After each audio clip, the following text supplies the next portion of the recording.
Thanks for joining me today, cousins. Today we're going to talk about 10 items that I've sold between January and February. So far this year, we're going to talk about what I paid for them, what I sold them for, and a little bit about them.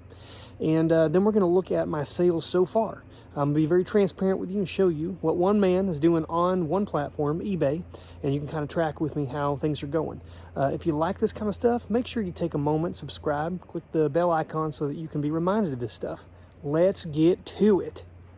Oh, what did I buy and what did I sell? I'll share my secrets if you promise not to tell. Here we go, guys. We're going to talk about 10 items that I've sold this year since January 1st, about January 1st to the very end of February. And this is not necessarily the stuff that sold the fastest or stuff that sold for the most profit. I just randomly picked out some here to show you today. So what we'll start with is this mid-late 1800s Victorian die-cut scrapbook. This thing was incredible. These old die cuts are really cool. A lot of advertisements and things were on these.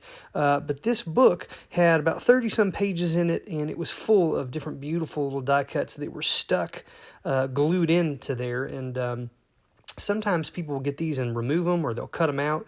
The way that this one was particularly made, they were stuck on both the front and the back, so you couldn't really do that. But it was such a cool piece of history. That thing sold for $220. I think I spent about $70 on that. So that was a pretty good little profit margin there. Moving on, we had this turquoise sterling silver Navajo ring. Again, I pay anywhere from $20 to $30 for these usually. I think I spent about $24 on this one. Sold it for $96. The next one up here, if my page will load so I can take a look at it, antique 1925 radio receiver. This was such a cool item. I found this at a Goodwill, folks, up there at near the register where they have stuff in a case sometimes. This had all these old tube bulbs in it. It didn't work. It doesn't mean it doesn't work. It's just honestly didn't feel comfortable plugging it in. The cord itself was one of those old ones that's wrapped in a fabric and did not look... I didn't want to electrocute myself. Let me put it that way. So it was a really cool old receiver, though, and I paid, I think, around $75 for it, and I sold it for $200 with $50 shipping. So over $100 profit on that item. Was quite happy with that. It took me about a month, well, maybe a month and a half to sell. Here was the one that was real fun to sell. It was fun to buy. It was fun to look at and fun to sell. I love going through these, and this is a vintage pair of Nike Jordans. This is the original ones from 1985. There's been a surge in popularity and collectability of these shoes since that documentary, The Last Dance, came out about Michael Jordan. And this was size 11. That's my size. And it was the black, red, and white with the white toe. Guys, I spent about $2,000 on these. I bought them about two and a half months ago. So within 3 months, I bought them for $2,000 and I sold them for $3,800. Now, part of that profit there was I also had bought a small pack of basketball cards. It was the same series that Jordan's... it was his rookie card would have been in. Now, the pack had not been opened. It had bubble gum in it still. It had a Chemo Elijah a card showing in the back. And it was almost like I'm selling these shoes and a lottery ticket. And I did that just to kind of sweeten the deal a little bit, make it interesting.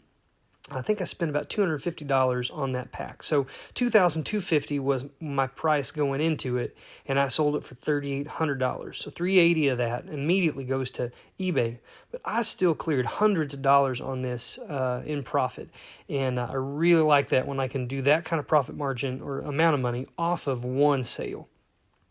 Next one up here is some fine jewelry. It was an aquamarine, a large aquamarine. That thing was really large. I don't remember the exact carat weight on that.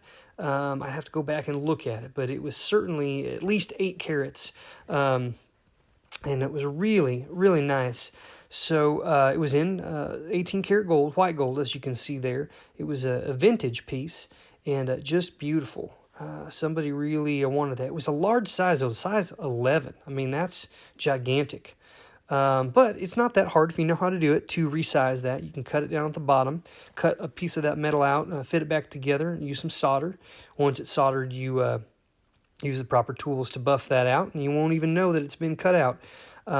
We do that work down here at the warehouse sometimes, repair work on jewelry. We can resize things. But anyhow, if that had not sold, I would have done that work. I would have put it back down to probably somewhere between a size 6 or 7, which is more common for women's sizes. But I was happy about that. I think I spent about $250 on this. Sold it for roughly $600. I paid for the shipping in that, but still made a good profit. Next up here, if you haven't checked it out, we just dropped a video recently on postcards, so please check that out. This is we've done multiple ones. We've done one on how to ship postcards cheaply and quickly. We've done one kind of talking about the different types of postcards, and then the one we did most recently was really more in-depth, different reasons why people collect those. Not just about the content on the card. There's other things like stamps and the cancellations and such. But check that out if you get a chance. We sold this one. We get bulk lots of postcards in so that we're only in them a few cents, 8 cents, 5 cents a card. And it allows us to do these, sometimes these large lots like this one, 1,600 postcards. Plus, in this, it was various types of greeting holiday cards. Some of them were what they call chrome cards. Some of them were called linen cards. Anywhere from turn of the century on up to about the 60s and 70s. But we sold this lot for $900. Not bad at all. Really probably made $300 or $400 profit off of that lot. And then somebody, if they wanted, they could turn around and sell those individually. Not a big deal.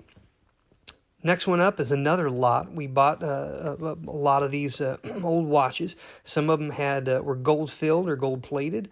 Others were just nice brands. And also, a lot of times people will buy these. They know how to repair them, so they'll repair them and resell them. Sometimes they'll break them up and sell them as is individually to make a little bit of profit off of it. I don't mind that as long as I'm making mine. And in this case, I just sold it as is, as you can see, for repair parts.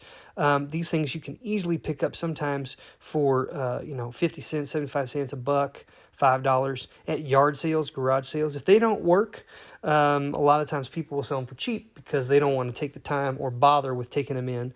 They don't want to wear it, so they just assume get a little bit cash out of it quickly. And so then we'll sell these individually if we can make good money off of them. And then from time to time, we'll throw a lot like this together and sell all at once. And $190, probably in 40 or 50 bucks on all of that originally. So still turned a, $40, $50 profit off of that. This last one here, or next to last one, I don't know how many I'm into so far, but got this dollhouse miniatures. If you go back, we did a video on this. I've talked about it a couple times. I bought a dollhouse with a bunch of miniatures in it. I had a goodwill. I sold the dollhouse for what I paid for it. I pulled out all the miniatures, and I could have gone through and sold these all individually. It would have taken me a ton of time, and I just like to kind of take these, sell them off quickly, take that money, reinvest. That's just what I'm doing right now, but it just depends on what the item is. Sometimes I hold on to them for a long time. Sometimes I sell them quickly, and this was a good example of that. I sold it quick, threw these all up, $215. So in this case, I got the shipping cost. They paid $30 for it, so that all $215 of that, $21.50 goes to eBay, and some of it goes to PayPal. But I still made over $150 profit off of that lot. It was pretty nice. And then moving on here, we got this. This was a very fast sale. I bought this at an antique store last week, so we're talking just days. Put it on for, a buy it now. I paid $40 for this, and I knew just based on the condition and the size, it was quite heavy, probably weighed a pound, pound and a half maybe. It was an old Yale lock, padlock, but it says S-O-U-R-Y. It's a Southern Railway. So this was specifically for a railroad or a railway. It was made and marked as such for them to use. Collectors, there's lots of collectors for locks, antique vintage locks out there. So I paid $40 for it, sold it for $140, and they paid for the shipping. So, I made $60, $70 profit off of that. Pretty nice. Let's see, how many more do I have? I guess this is the last one here. I've got the vintage ladies compact. I bought this in a grab bag for $8 at an estate sale. I didn't exactly know what was in there, but I figured I could probably sell it. And I did this as an auction. I got 5 bids, bid all the way up to $72.50. So turned $8 into $72.50 in one round of an auction. And I'm quite happy with that. I like to turn things around in 1 week, make that money back. And so that's a really good example. That's 10 different things that we've sold in the last 60 days. Some of those were buy it now, some of those were auctions. Some of them I did free shipping, but I built it into the price. Some of them were auctions. And so it just depends on what the item is. But that's a really good example of stuff that I'm selling. As you can see, it was a bunch of different categories. Ladies' items, a lock, miniatures, watches, postcards, fine jewelry, shoes, you name it. Scrapbook, old paper goods. We work with a bunch of different types of items. The one thing I would say about this that is not typical is that I did sell several items here that are quite large.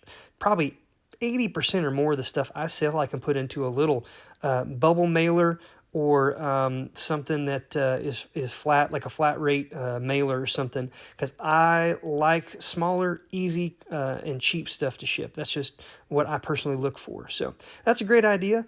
Let me now take you over and give you just a quick snapshot of where we're at. The teaser is that January was a great month. February was not. February is our worst month typically, but March already has taken off. We've already done $3 to $4 grand in sales in March, and I think, and I'm hoping that we're going to be on pace to do 6 figures this year just in this one eBay store alone. But let's go over here and take a look. All right, guys, I'm not going to spend a ton of time on this right now, but I just wanted to show you in January, we did truly around 10 grand of sales, but we did have one return. It was a large item. It was an instrument that somebody kind of got buyer's remorse, I guess, when they got it in and returned it. So it really, we end up with around 7,644 in profit there. And then looking at February, we did just around 2 grand in sales, and that's not, fantastic. It's really low, actually, quite a bit below our average. But to be honest with you, sold some stuff on other platforms, spent a lot of time on doing YouTube stuff, a little bit less on the eBay. Also, sales are just kind of a little bit lower this month, which is not a big deal. We're already up ahead of schedule in the first week of March here, so I think we're on pace to do somewhere between 20 and 25 grand in sales in the first quarter of this year, and so I'm hoping we stay on pace to do 6 figures this year in the Rusty Bargain Warehouse eBay store. We've got other platforms. We've got Rusty's Custom Stuff that's in Etsy, and also Rusty Discount Deals over there on Mercari. We're just sort of starting to build those. We also have stuff in antique stores and other places, locally that we do some selling. And so trying to branch out there, I think it's a good idea to kind of get your, have several different sticks in the fire, so to speak. And so anyhow, it's looking real nice. I'm pretty happy about where we're at with things, but we're on pace to do better this year in this store, and as long as we keep at it, I think we'll do a good job. So I'll keep letting you know at the end of March. We'll come back, show you again how we did, some things we sold, so you can be tracking that along with us.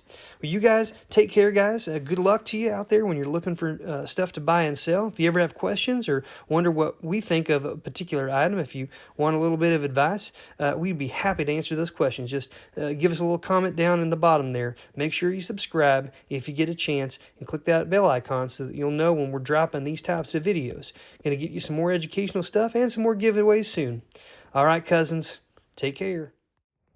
Thanks for joining me today, cousins. If you weren't aware, we are doing a giveaway this week. You just go to rustyhowto.com to enroll yourself for free. It's going to be Masters of the Universe figurines, He-Man and such. You guys take care now. Rusty, how